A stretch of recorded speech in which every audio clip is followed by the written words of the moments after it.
What is up? This is your LA in a minute, and this is David Burbank, the dentist turned sheep rancher who founded the city that bears his name. Now, Burbank's come a long way since the days of sheep ranches to become one of the largest and most successful independent cities in Los Angeles. It's also known as the media capital of the world. I'm talking about Burbank. Let's get into it.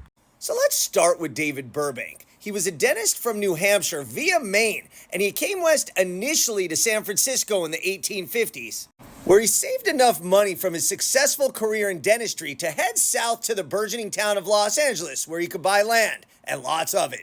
After settling in LA in 1871, he purchased over 9,000 acres of land on the former San Rafael Rancho from the Verdugo family. It was on that land that the former dentist became a sheep rancher and cultivated one of the largest flocks in the entire United States.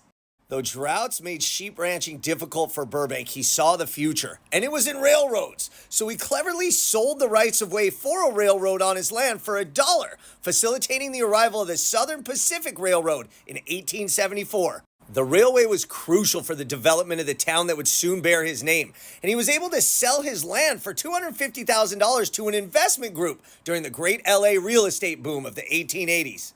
That investment group formed the Providencia Land, Water, and Development Company and began subdividing the town that would become Burbank.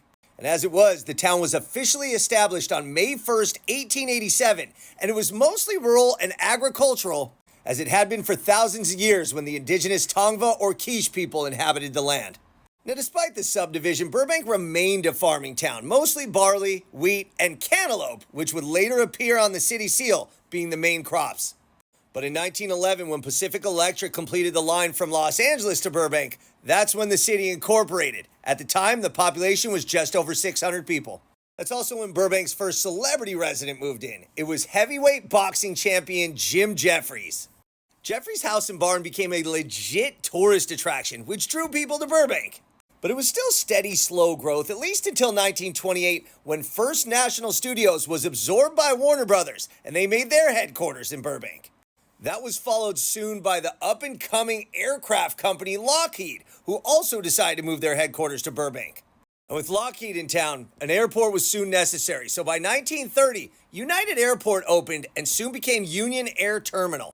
But with the onset of World War II, Lockheed needed the facility to build and house aircraft, and they retained control of the airport, renaming it Lockheed Air Terminal, and hired 90,000 workers, which led to a population boom in Burbank.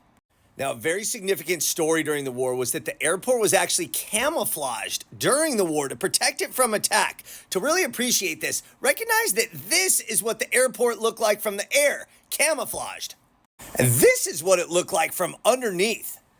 It was intricately detailed, resembling a suburban development from the air where acres of canvas covered the airport and included fake houses, trees, people, and cars made from chicken wire and feathers.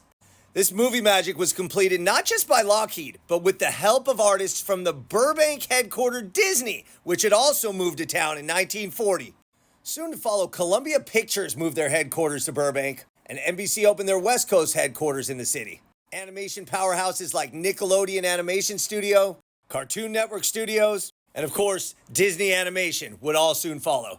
All these companies moving to Burbank really cemented the legacy of the entertainment industry in Burbank, eventually leading to its nickname as the media capital of the world. So what about that airport that started as Union Airport and became Lockheed Air Terminal? Well, after a stint as Bob Hope Airport, it's now back to Hollywood Burbank Airport, and it's one of the most beloved community airports in the United States. And even though it's a low-key airport, it is getting an overhaul, so stay tuned because it's going to get a little bit bigger and a lot nicer, befitting a town that really is the media capital of the world.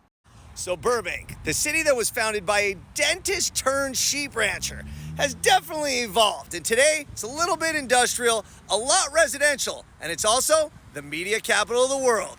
All right, LA, it's been a minute.